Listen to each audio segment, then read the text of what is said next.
Ujjwal Bharat news daily bulletin 9 AM में आपका स्वागत है। नमस्कार, उज्जवल भारत न्यूज में सभी का स्वागत है। अहमदाबाद का जो पूर्व इलाका है, इसमें असामाजिक जो तत्व है वो उसका बहुत ही छाया पड़ा हुआ है। उसके बारे में 2 दिन पहले अमराईवाड़ी में भी हादसा हुआ था, इसके बाद मणिनगर में हादसा हुआ था और अभी नरोड़ा में व्रज गैलेक्सी अपार्टमेंट में है। वो दो युवा लड़के थे, वो रात को 12 बजे छुरा लेके आए थे और 2 लड़के को उसने मार भी दिया था।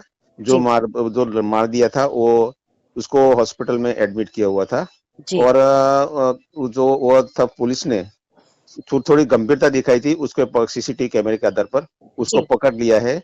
वो है धवल और जयेश करके, वो बाजू के गांव के रहने वाला है, लेकिन किस लिए वो हादसा किया है वो मालूम नहीं पड़ा है।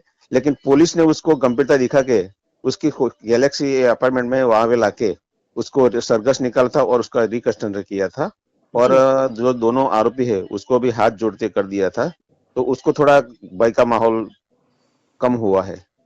जी, मतलब आज देखा गया है कि हर कोई व्यक्ति कानून और तंत्र को और व्यवस्था को, पुलिस तंत्र को आज अपने जेब में लेके घूमना चाहता है और एक तरह का जो डर था पुलिस का, आज वो डर बिल्कुल भी उनके दिमाग से निकल गया है। वो सोचते हैं कि पुलिस हमारे जेब में, कानून व्यवस्था हमारे जेब में है। नहीं, इस ऐसा प्रकार ऐसा से ऐसा ही लग रहा है कि देखो कि दारूबंदी, विक्रम जी, ड्रग्स माफिया अहमदाबाद में और 2 ऐसे घटना असामाजिक घटी है। तत्वों तो इसको एक पुलिस का तो कोई डर कोर्ट नहीं है वाला मैटर और हुआ दूसरा है, की जो भी तो उसके बारे में जानकारी दीजिए कि स्टंट किस कर रहे हैं, प्रकार बाइक से स्टंट होता है, एक जो भी इतनी होता बड़ी है, घटना उसको को भी पुलिस अंजाम का दिया कोई गया, डर का एक कोई माहौल नकली ऐसा है, कोर्ट ऐसा रूम तैयार लगता किया ही गया और नहीं है। नकली जज तैयार हो गया। तो हमारे देश में कानून व्यवस्था के इतनी कमजोर है कि एक नकली जज पूरी तरह से इस तरह से काम कर रहा है। क्या उसके बारे में आप क्या कह रहे हो? क्या पूरा मामला है, जरा बताइए। सीमा जी, इसमें बड़ी सरकार की और प्रशासन की बड़ी गलती दिखाई रही। पहले नकली पुलिस वाला पकड़ा जाता था, नकली पीएसआई पकड़े गया, नकली सिंचाई ऑफिस से मोड़ासा में पकड़ी गई, नकली सब पकड़ा गया। अभी तो हद हो गई है कि अहमदाबाद में गांधीनगर सेक्टर 24 में एक नकली जज पकड़ा गया है और उसमें बड़ी बात है कि उसने 500 से ज्यादा हुक्म किया हुआ है और 100 एकड़ जमीन का भी उसने ऑर्डर किया हुआ है।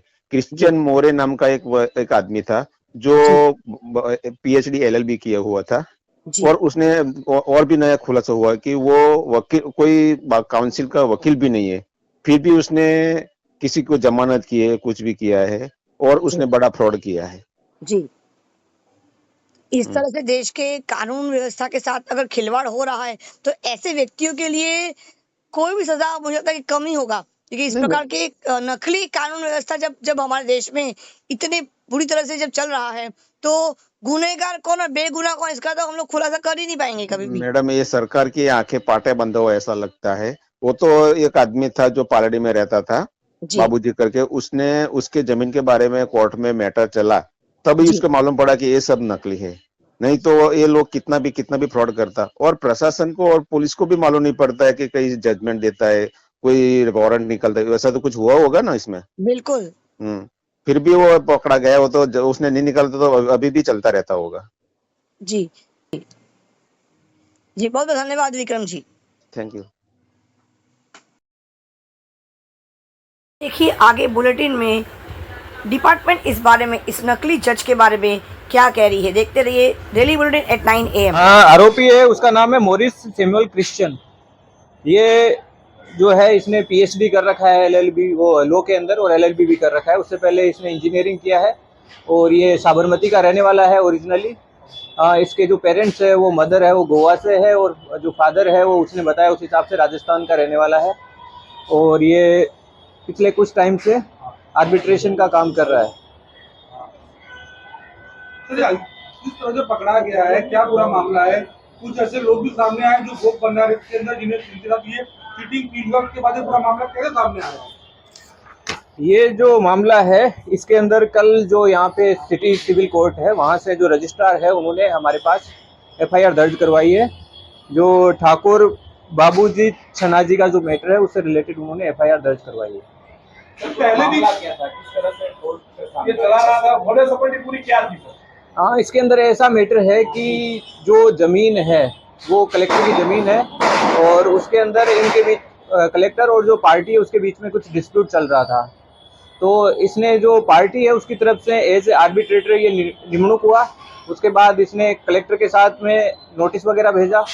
नोटिस भेजने के बाद जो एक्सेप्ट हो गया वहाँ से, तो इसने अपने साइड से ही सब कुछ करके और उसमें फाइनल अवार्ड है वो दाखिल कर दिया उसमें, जिसमें इसने 2000 स्क्वायर गज जितनी ज़मीन है वो उस पार्टी को दी और 10,000 स्क्वायर गज जितनी ज़मीन है वो गवर्नमेंट के जो सामने कलेक्टर है उसको दी है।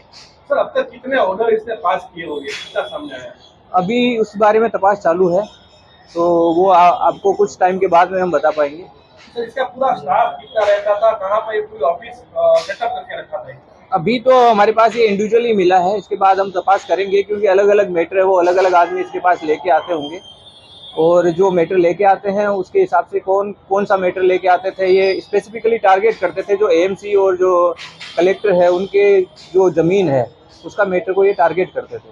सर ये भी बात सामने आई है कि हाई कोर्ट ने इसको पहले कुछ साल पहले इसको एक आदेश भी दिया था, इसको कुछ फाइन भी किया था और दोबारा ये ऐसा नहीं करेगा, ऐसा कुछ लिया था, वायदा लिया था। कुछ मामला ऐसा कुछ सामने आया आपके हिसाब से? हाँ, जो हमारे को भेजा गया है कोर्ट से उसके अंदर लिखा हुआ है कि इसने कंटेम्प्ट ऑफ कोर्ट इसके अगेंस्ट इश्यू हुआ है।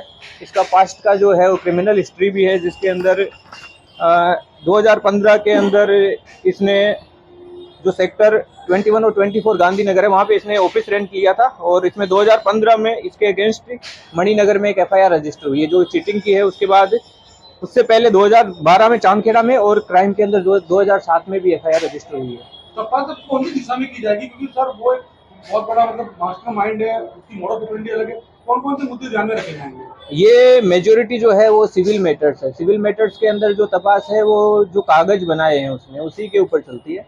तो हम जो भी उसने कागज बनाए हैं, जो भी उसने ऑर्डर इशू किए हैं, जो भी अवार्ड इशू किए हैं आर्बिट्रेटर तरीके, उनको हम तपास करेंगे उसमें क्या किया है उसने, कितने लोगों के साथ मिला हुआ रहा है, और उसके बेसिस पे हमें जो भी चार्जेस उसके अगेंस्ट होंगे उसके हिसाब से चार्जशीट की जाएगी। सर कितने साल से इस प्रकार से काम कर रहा था, कुछ ऐसा?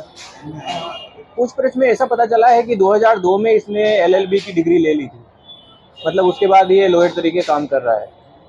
बाकी पार्टियों को क्या बताता, खुद जज है ऐसा बताता था, क्या बताता? ये ऐसा अभी कुछ तपास में सामने आया नहीं है, जब आएगा तब उसके बाद सर इसकी प्रॉपर्टी कितनी है अभी, क्या कैश बैंक अकाउंट कुछ अपने चेक किया है?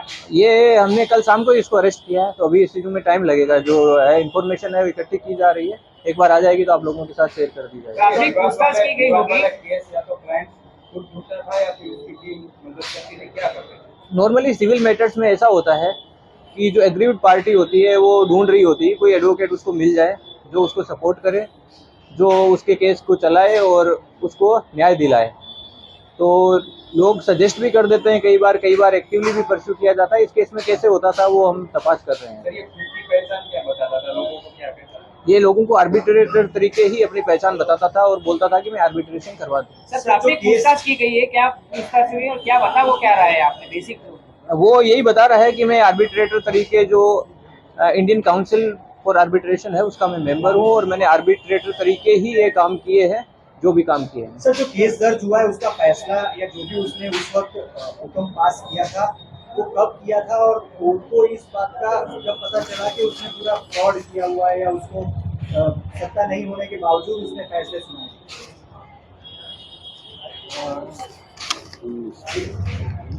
डॉक्यूमेंट चेक करने पड़ेंगे, बहुत सारे डॉक्यूमेंट। उज्जवल भारत न्यूज, देश की प्रखर आवाज। सीमा भट्टाचार्य मुख्य संपादक। देखते रहिए उज्जवल भारत न्यूज। नजर रखिएगा उज्जवल भारत न्यूज पर। चैनल को लाइक करें, शेयर करें, सब्सक्राइब जरूर करें, क्योंकि आपका साथ ही हमारा विकास है। सबका साथ, सबका विकास, सबका विश्वास, अंत में सबका प्रयास। नमस्कार, धन्यवाद। भारत माता की जय। जय हिंद, जय जय गरवी गुजरात। नमस्कार।